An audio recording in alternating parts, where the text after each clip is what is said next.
Germany, spring 1932. The Great Depression has gutted the country. Unemployment, hunger, and despair everywhere. Chancellor Heinrich Brüning, known as the Hunger Chancellor, tried to fix things with harsh austerity, cutting spending, slashing wages, and making life even harder. He ruled by emergency decree, bypassing parliament so often that democracy was barely hanging on. His final move, trying to break up the Junkers estates to help the poor, backfired. The powerful landowners, including President Hindenburg, turned against him. In May, Hindenburg fired Bruning, ending his chancellorship and plunging German politics into chaos. Bruning's fall left a power vacuum, and in 1930s Germany that was a dangerous thing. The stage was set for even more radical forces to step in. At the center of the storm was President Paul von Hindenburg, an aging war hero, more symbol than leader, whose presence in the presidential palace was a reminder of Germany's imperial past. Hindenburg, once celebrated for his victories in World War I, now found himself presiding over a nation in crisis, his authority eroded by age and uncertainty. Surrounded by ambitious advisors and cunning politicians, Hindenburg was easily swayed by those around him. He often relied on the counsel of his inner circle, unsure of how to navigate the stormy waters of the Weimar Republic. His closest advisor was General Kurt von Schleicher, a master manipulator who believed only a strong authoritarian government could save Germany. Schleicher was a man of ambition and intrigue, skilled at pulling strings behind the scenes and orchestrating political deals. Schleicher wanted a chancellor he could control, and he saw opportunity in the chaos. He believed that by placing the right figurehead in power, he could steer the country away from disaster and into a new era of stability, on his own terms. Then there was Adolf Hitler, leader of the surging Nazi Party. Hitler was a political outsider, but his fiery speeches and promises of national revival had electrified the masses and unsettled the establishment. He'd just lost the presidential race but won millions of votes, proving the Nazis were now a force to be reckoned with. The Nazi movement was no longer on the fringes, it was at the heart of German politics, drawing support from the disillusioned and the desperate. Schleicher and his circle thought they could use Hitler's popularity to their advantage. Bring him in, control him, and use his movement to stabilize the country. They believed that by offering Hitler a share of power, they could harness the energy of the Nazi movement, while keeping its most dangerous elements in check. These conservative elites weren't interested in saving democracy. For them, the Weimar Republic was a failed experiment, a system that had brought only humiliation and chaos to Germany. They wanted to restore order on their terms, even if it meant undermining the very foundations of the Republic. Their goal was to reassert control, to bring back a sense of discipline and authority, no matter the cost. Bruning was out, and the old guard was ready to try something new, no matter the risks. The departure of the cautious chancellor signaled a turning point, as the conservative establishment prepared to gamble with Germany's future. The plan was simple, but dangerous: sideline democracy, harness the Nazis, and rebuild Germany in their own image. They imagined a new order, one that would restore Germany's greatness and sweep away the chaos of the past decade. They believed they could control the chaos they were about to unleash, but in their arrogance, they underestimated the forces they were setting in motion. The consequences of their actions would soon spiral far beyond their control. They were wrong. Political violence was out of control. The Nazis' SA and the Communists' Red Front clashed in the streets, turning cities into battlegrounds. Bruning tried to ban the SA and SS, hoping to restore order. On paper, it was bold. In reality, it failed. The Nazis simply went underground. Violence continued, and the government looked powerless. Meanwhile, Schleicher saw the SA as a potential asset.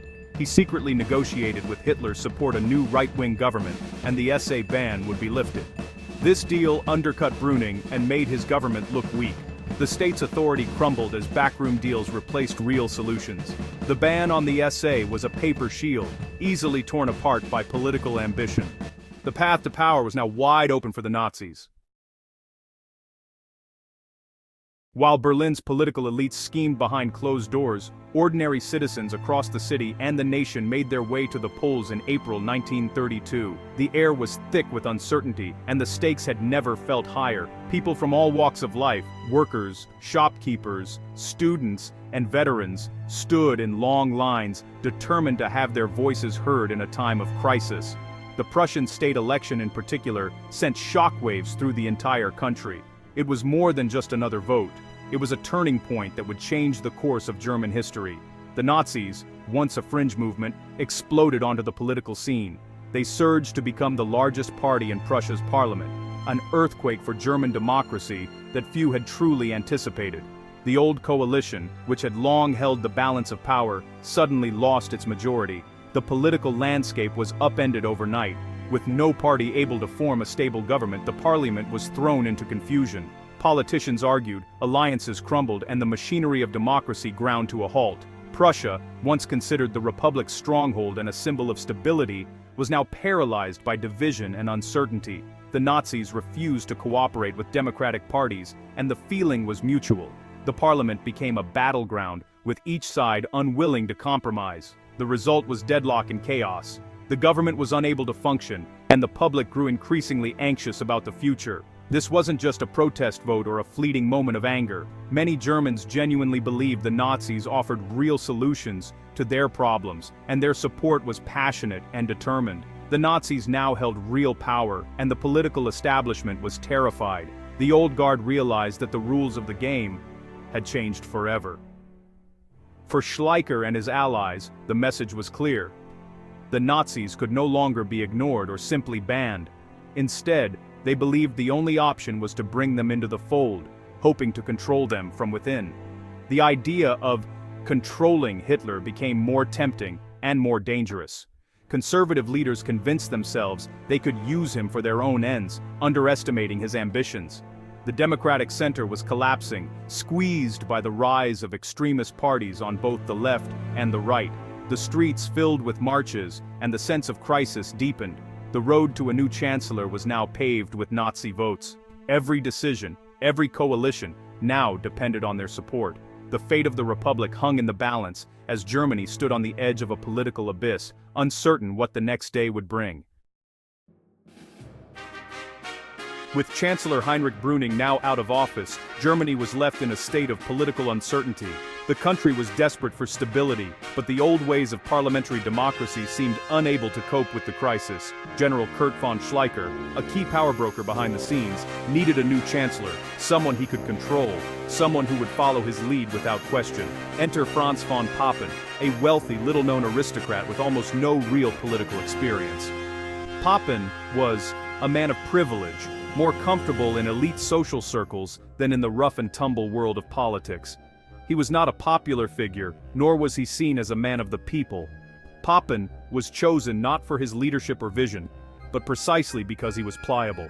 Schleicher and his allies believed Papen would do exactly as he was told, acting as a puppet while they pulled the strings from behind the curtain.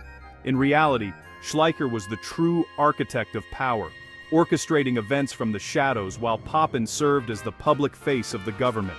Papen's administration quickly became known as the Cabinet of Barons. It was filled with aristocrats, wealthy industrialists, and conservative elites. There were no Democrats, no representatives of the people, and not a single member of the Reichstag in his cabinet. This was a government of privilege, not of popular mandate. Instead of governing through parliament, Papen ruled by emergency decree, bypassing democratic processes entirely. The Reichstag was sidelined, its chambers often empty, as real decisions were made elsewhere. Democracy was fading fast. In its place, authoritarian rule was taking hold, with power concentrated in the hands of a few. One of Papen's very first acts was to lift the ban on the Nazi SA and SS paramilitary groups. This unleashed a new wave of political violence and intimidation across Germany, as Nazi stormtroopers once again marched openly in the streets, attacking their opponents. In exchange for this favor, Adolf Hitler agreed not to oppose Papen's fragile government, at least for the time being. It was a dangerous alliance built on mutual distrust and political calculation. Hoping to strengthen their position, Papen and Schleicher dissolved the Reichstag and called for new elections. Their plan was to use the Nazis' popularity to legitimize their regime, believing they could harness Hitler's mass appeal for their own ends. They were convinced they could control Hitler, using his influence to stabilize Germany while keeping him firmly in check. But they underestimated his ambition and the volatility of the situation. In reality, they were playing with fire, flirting with forces they barely understood. The gamble was on, and the consequences would soon prove disastrous for Germany and the world. For ordinary Germans, life was chaos. One day the Nazis were banned, the next they were back on the streets. Violence surged. The summer of 1932 became one of the bloodiest in German history. Many feared the Republic was finished, replaced by a government of aristocrats making deals with Nazis. For Nazi supporters, hope soared. Hitler was now a major player and new elections promised a path to power. Most people, though, were just exhausted, tired of crisis, violence, and failed promises. Faith in democracy evaporated. Some clung to hope for order, any order. The ground was fertile for radical change. The Weimar Republic was on the brink.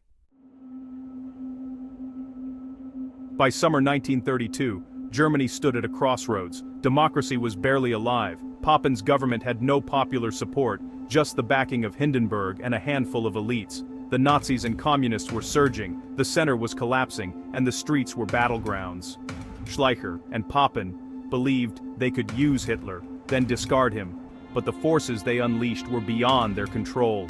As new elections loomed, the fate of Germany and democracy itself hung by a thread. The gamble was about to reach its deadly conclusion.